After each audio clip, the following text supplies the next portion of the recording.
اس زبان سے اپنے آپ کو جوڑنا شروع کریں جس زبان میں اللہ نے اپنی کتاب اتاری.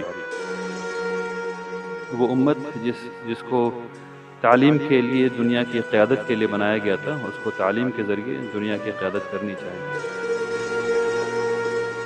جامعہ رحمانی خانقاہ منگیر نہ صرف بہار کا بلکہ ملک کا ایک باوقار ادارہ ہے. اس وقت ہمارے ساتھ موجود ہے خانقاہ رحمانی منگیر کے سجادہ نشین حضرت مولانا احمد ولی فیصل رحمانی صاحب. ان سے بات کرتے ہیں امیر شیخ رحمۃ اللہ علیہ کے انتقال کے بعد. ظاہر سی بات ہے پورا ملک ایک مغموم تھا، نہ ملک بلکہ عالمی پیمانے پہ لوگ غمزدہ تھے. کیا وہ اثر اب تک باقی ہے؟ کس طرح سے حضرت کی وفات کو دیکھتے ہیں؟ وہ اثر ابھی باقی ہے. ہم لوگ سارے لوگ ابھی تک سمجھنے کی کوشش کر رہے ہیں کہ حضرت ایکچولی کر کیا رہے تھے، اور پھر ان تمام کاموں کو منظم کرنا اور پھر اس کو اس لیول پر کرنا ایک بہت مشکل کام ہے. جو پوری ٹیم حضرت کی ہے وہ لگی ہوئی ہے اس میں، اور اس کو کرنے کی کوشش کی جا رہی ہے.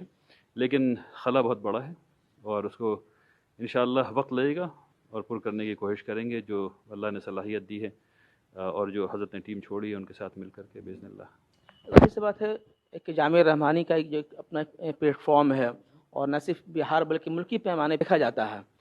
تو یہاں حضرت نے جو شعبہ جو قائم کیے اور جس نہج پہ وہ تعلیمی سلسلہ لے کے چل رہے تھے، اس میں مزید اور کیا کچھ اضافہ کر رہے ہیں آپ؟ تعلیم کا جو نظام قائم ہے ابھی یہاں، اس کی بنیاد جو ہے وہ 1894 کے آس پاس حضرت مولانا منگیر رحمۃ اللہ علیہ نے رکھی تھی. اور جس قسم کی جو سوچ انہوں نے دی، جس کے بیسس پر ندوہ قائم کیا گیا، اسی بیسس پر جامعہ رحمانی بھی قائم کیا گیا. پھر اس کے بعد غالباً 1954 کے آس پاس دادا با رحمۃ اللہ علیہ نے کانفرنس کی کریکولم کے سلسلے میں، اور پھر اس میں تبدیلی کی. پھر حضرت رحمۃ اللہ علیہ نے یہاں ایک شعبہ قائم کیا دارالحکمت کا، اور اس کا کام یہ ہے کہ وہ تعلیم کو اس نقطہ نظر سے دے کہ اللہ تبارک تعالیٰ کی تمام آیات پر مسلمان غور کر سکیں اور پھر یہ سمجھ سکیں کہ اس دنیا میں ان کا کیا مقصد ہے اور آخرت میں کیا ہونا ہے. تو اس حساب سے وہاں کی تعلیم جو ہے ہم لوگوں نے اس میں کئی انوویشنز کیے ہیں.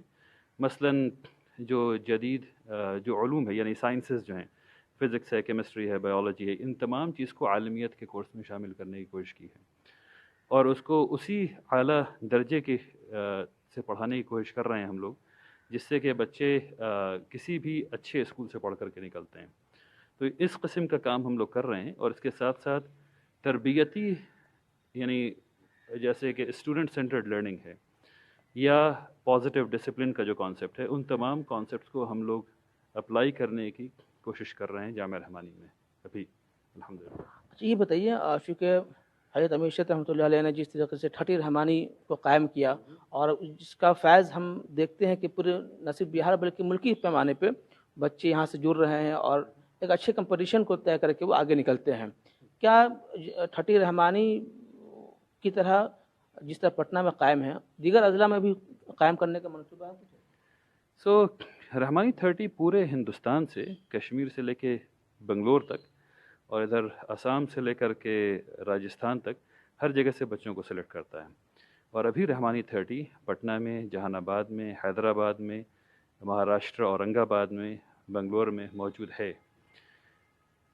رحمانی 30 کے کانسیپٹ کو انشاءاللہ بہت زیادہ وسعت دینے کی ضرورت ہے، اور انشاءاللہ حضرت نے کہا تھا کہ اس کو ایسا کرو، تو ہم لوگ انشاءاللہ ان کے بتائے ہوئے نقش قدم پر چل رہے ہیں اور انشاءاللہ اس کو اور بہت آگے بڑھانا ہے. اور نہ صرف یہ کہ انجینئرنگ، میڈیکل اور کامرس، بلکہ جو روڈ میپ ہے اس کے اندر لاء بھی ہے، اس کے اندر جرنلزم بھی ہے. ان تمام چیزوں کو کریں گے انشاءاللہ. یعنی جو ہائر ایجوکیشن میں جو ایکسلنس چاہیے اس کو پیدا کرنے کی کوشش کر رہے ہیں ہم لوگ. بہت کم دیکھا جاتا ہے جو ہمارے علماء کرام ہیں، جو یہ طبقہ ہے، وہ اثری علوم اور دینی علوم دونوں کا امتزاج بہت کم لوگوں میں دیکھا گیا. ماشاءاللہ آپ ان دونوں امتزاج آپ کے اندر پایا جاتا ہے.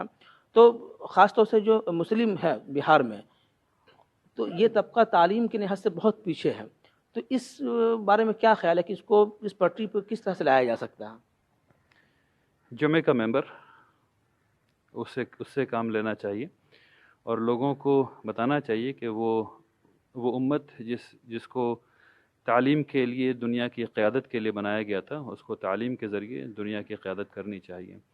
اور میرا خیال ہے کہ علماء حضرات اس کام کو بہت بخوبی کر رہے ہیں آلریڈی۔ ہم لوگوں کے اندر جو ہے وہ سوشیو اکنامک کنڈیشنز کی وجہ سے پچھڑاپن زیادہ ہے، لیکن جب تک ہم لوگ ممبر میں اس قسم کے میسیجز کو بار بار دیتے رہیں گے تو لوگوں کے اندر بیداری آتی رہے گی، اور انشاءاللہ اس بیداری کے ساتھ پھر کام آگے بڑھے گا باذن اللہ۔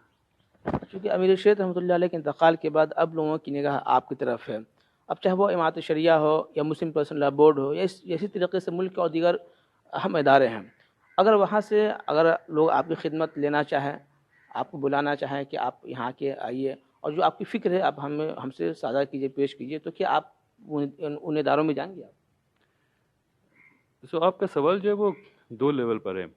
پہلا یہ ہے کہ یہ تمام ہمارے ادارے ہیں، مطلب کہ مسلمانوں کے ادارے ہیں، اور ان کی خدمت کرنا باعث شرف ہے ہر مسلمان کے لیے۔ اس نقطہ نظر سے ایک رضاکار کی حیثیت سے ہر چیز کرنے کو تیار ہوں باذن اللہ تعالیٰ۔ اور جہاں تک جو تعلیم میں نے حاصل کی ہے اس نقطہ نظر سے کوئی خاص بات ہے تو اس کو بھی کریں گے انشاءاللہ۔ آخر کے دور میں امیر ارشاد رحمۃ اللہ علیہ سے خود میری گفتگو ہوئی تھی، میری بات چیت ہوئی تھی فون پہ تقریباً 15 منٹ۔ وہ اردو کے حوالے سے ان دنوں بہت وہ بے چینی سے محسوس کرتے تھے، خاص طور سے جو حکومت کا جو رویہ ہے اردو زبان کے تعلق سے، ٹھیک ہے۔ تو باضابطہ انہوں نے تو امارت شریعہ میں کمیٹی بھی بنائی اردو کارواں کے نام سے۔ تو اس تعلق سے کیا آپ کے دماغ میں کوئی ایسی بات ہے کہ اس تحریک کو پھر آگے لے کے جانا ہے؟ یہ ماشاءاللہ آپ نے بہت اچھا سوال پوچھا ہے۔ اردو کی تحریک جو ہے وہ عربی کے بغیر ناممکن ہے۔ جب آپ عربی مانگیں گے تو شاید اردو مل جائے، اگر اردو مانگیں گے تو اردو کبھی نہیں ملے گی۔ یہ میسج ہے، آپ کو عربی مانگنا ہوگا، آپ کو فارسی مانگنا ہوگا تو شاید اردو مل جائے، ٹھیک ہے نا۔ تو مسلمانوں کو چاہیے کہ وہ اس زبان سے اپنے آپ کو جوڑنا شروع کریں جس زبان میں اللہ نے اپنی کتاب اتاری۔ جب وہ زبان سے جوڑنا شروع کریں گے تو اردو ایسی صدقے مل جانی ہے انشاءاللہ۔ آخر میں جو نئی نسل ہے جو اس طرف آنا چاہ رہی ہے، مسلم قوم کو آپ کیا پیغام دینا چاہیں؟